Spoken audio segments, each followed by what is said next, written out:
masih setia bersama kami di Saatnya Perempuan Bicara, masih bersama dengan Mas Dedi. Kalau tadi kita di segmen sebelumnya kita bercerita tentang bagaimana perjalanan Mas Dedi sebagai magician.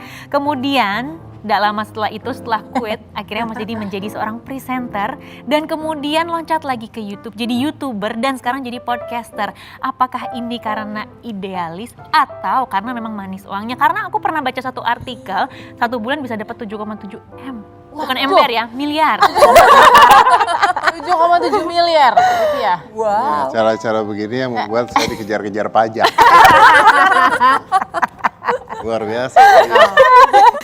7,7 yes or no dulu per bulan. Ya enggak kan itu tidak tiap bulan juga pasti. Oke, bulan-bulan lain biasanya 9,9 gitu.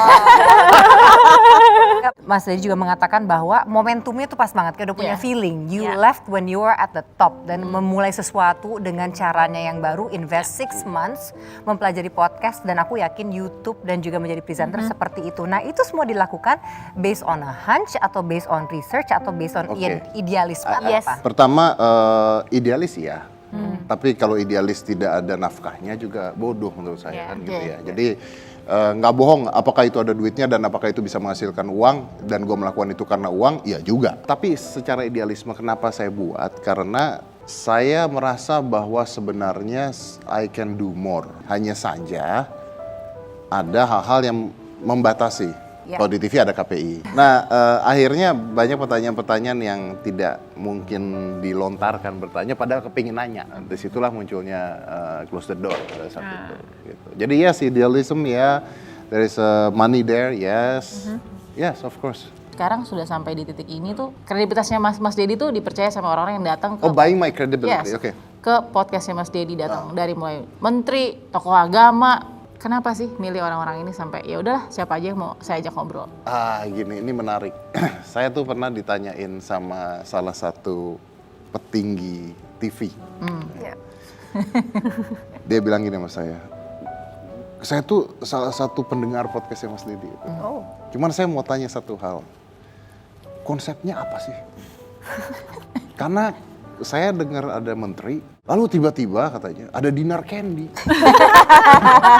Jadi gini, saya tidak mau terjebak ke dalam sebuah acara politik. Nah, sebenarnya kenapa tiba-tiba ada yang 180 derajat itu adalah untuk gocek.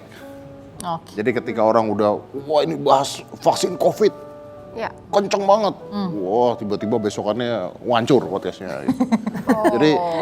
Jadi orang ini kemana ya larinya gitu. Nah itu satu. Yang kedua, saya merasa bahwa setiap orang ketika diajak bicara dan saya tidak mencoba untuk tidak menjudge, saya bisa kenal dia lebih baik. Jadi gue belajar untuk mengenal orang lain dan orang itu bisa siapa saja sebenarnya. Nah, dari siapa aja yang diajak ngobrol itu, siapa yang paling menarik? Atau mungkin ini Mas yang paling nggak nyangka gitu loh. Paling menarik contohnya Sheikh Ali Jaber, karena beliau ditusuk hari ini, besoknya beliau ada di podcast. Tujuannya adalah supaya menenangkan masyarakat dulu bahwa jangan ribut, jangan ini, jangan ini. Gitu. Jadi itu momentum yang paling menarik banget. Dan misinya besar. Dan misinya, saya merasa bahwa podcast itu ada gunanya buat Indonesia.